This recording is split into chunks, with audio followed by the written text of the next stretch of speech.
Monsieur Cano, on est donateur. C'est vrai, le maire, madame la sous-préfète, monsieur le président de l'Ordre national de distingués invités, c'est avec émotion, bien sûr, aujourd'hui je suis en première ligne à l'occasion de cette inauguration. Émotion parce qu'un pan de 50 ans de la vie vous sera dévoilé. Et humilité parce que c'était le rêve d'un jeune homme d'une vingtaine d'années qui voulait découvrir le monde et qui a décidé de partir à l'aventure en croyant à sa religion. Je voudrais, en tout premier lieu, si vous me permettez, remercier les acteurs de cette réalisation en la personne de M. le maire, M. Alexandre René, qui a eu une écoute favorable à mon projet. Mais aussi, je me félicite pour avoir, et je le remercie, d'avoir voulu donner à Méré un pôle.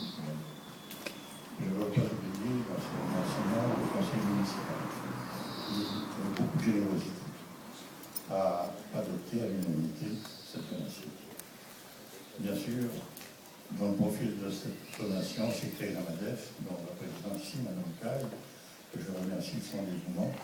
Mais je voudrais remercier tous les bénévoles que j'appelle aujourd'hui les joyeux troubadours, qui pendant une année sont venus semaine après semaine édifier ce que vous allez voir tout à l'heure.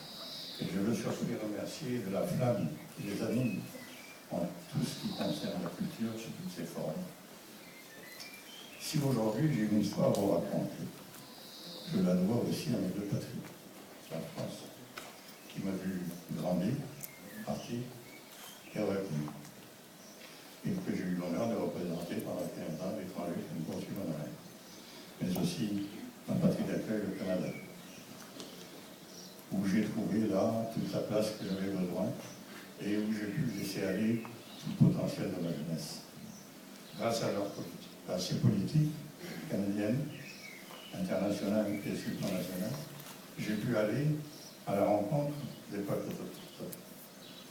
Tout d'abord, les Inuits dans le Moyen-Orient et dans l'Extrême-Nord, binationalienne et métisse. Dans le prolongement de ces expertises, je me suis rendu aussi dans les pays d'Afrique australe, à la rencontre des Métabélés, des Zoulous et des Choutas. Je voudrais ici avoir une pensée pour M. Mandela. Le jour où il fut intronisé et élu à la présidence, j'étais dans un pays.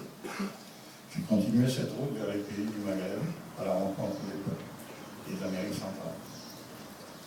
C'est avec ces peuples, pendant plus de 20 ans, que j'ai coopté, que j'ai échangé, que j'ai travaillé, et que j'ai beaucoup appris.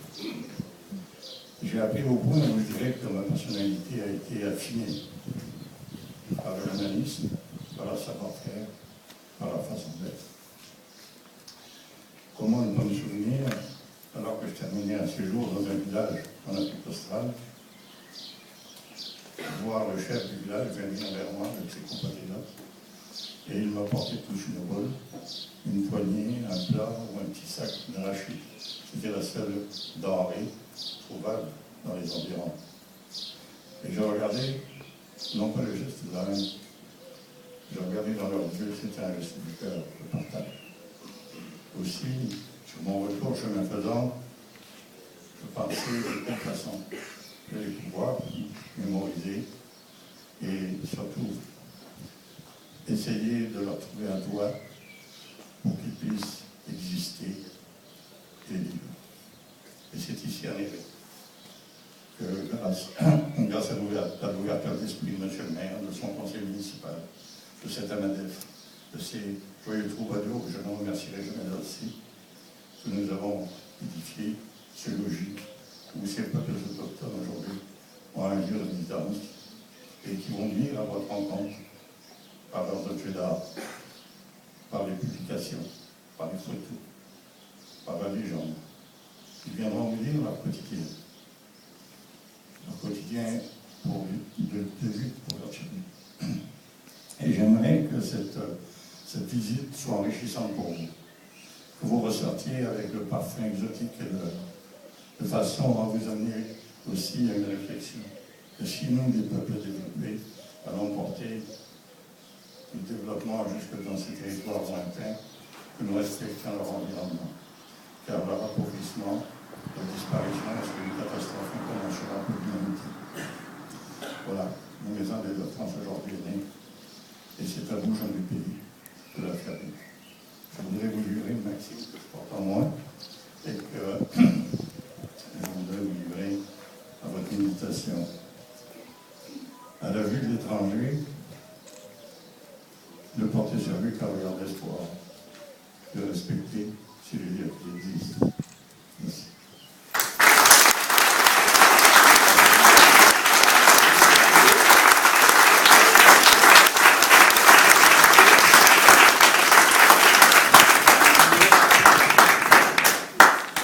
Cher Monsieur Cano, ça ne va pas être facile pour moi de parler derrière vous parce que vous nous avez fait un discours magnifique, émouvant, et vous nous avez émus.